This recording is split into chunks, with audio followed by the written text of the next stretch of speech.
어제 이제 북한 김정은 위원장이 이제 10년 만에 대대장 회의를 열어서 발언을 한 부분이 있는데 이 대대장 회의라는 게 어떤 건지 좀 궁금하거든요. 정말 이제 장군을 모아놓고 한 회의가 아니라 대대장 회의를 했다는 것은 네. 그만큼 이제 군 내부에 깊숙이 들어가는 이제 정신 교육을 하겠다 이런 네. 취지가 있었던 것으로 보입니다. 음. 역설적으로 이야기한다면 이렇게 최고 지도자가 대대장을 모아놓고 10년 만에 회의를 한다, 또 정신 교육을 한다는 건 그만큼 군 기강이 어느 정도 흔들리고 있고 네. 민심이 그렇게 녹록지 않다는 반증이 될 수도 있겠죠. 음. 이제 러시아에 대한 파병이 북한 내부에서도 소문을 타고 번지고 있을 것인데 여기에 네. 대해서 이제 정권에 대한 신뢰가 유지되는 것이 무엇보다도 김정은 총비서에겐 중요하기 때문에 네. 일종의 다시 한번 그 군기를 잡고 정신 교육을 하는 것을 일반 군인들을 책임지고 있는 대대장 수준에서 한 것으로 보이고 여기서 네. 강조한 것은 핵무력 강화와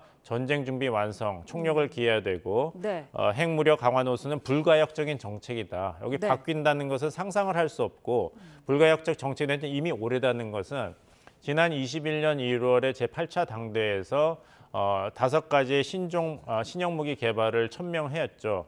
근데 많은 시간이 지났습니다만 북한판 핵 추진 잠수함을 포함해가지고 정찰 위성이라든지 그것이 기한 내에 완성되기는 아직 좀 그 확률이 높지 않은 것입니다. 네. 거기서 이제 김정은 정권의 초조함이 분명히 있는 것이고 네. 따라서 우리는 기한 내에 우리가 8차 당대에서 목표로 했던 북한판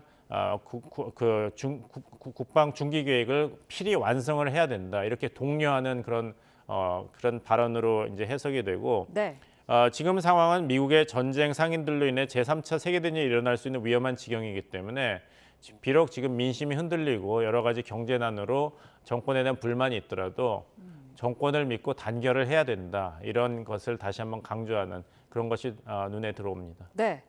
자, 핵무력 강화 노선을 강조한 부분이 사실 트럼프의 당선 이후에 처음으로 나온 김정은의 메시지거든요. 그러면서 이제 미국에 대해서는 평화와 안정의 파괴 집단 우두머리다라는 이제 표현도 썼는데 앞으로 뭐 김정은과 트럼프 간의 브로맨스라든지 이런 거는 기대할 수 없다라고 예측할 수도 있을까요? 나중에 좀 기다려 봐야 되겠습니다. 이번 메시지가 김정은 총비서의 트럼프 당선 이후 대미 메시지 처음은 맞습니다. 네. 근데 여기서 비판한 내용, 미국을 평화와 안정의 파괴 집단 우두머리, 미국 놈이라고 한 것이 과연 당선인인 트럼프를 향한 것인지 아니면 아직 현직 대통령인 바이든 행정부를 비판하는 차원에서 한 것인지, 네. 즉 미국 정계를 편가르게 하고 좀 이렇게 의도를 떠보려는 식의 수사인지 아니면 미국에 대한 근본적인 불신과 적대감을 표현한 건지는 좀 시간을 두고 좀 더 자료를 보면서 비교하면서 판단을 해야 할 문제라고 보입니다. 네, 알겠습니다.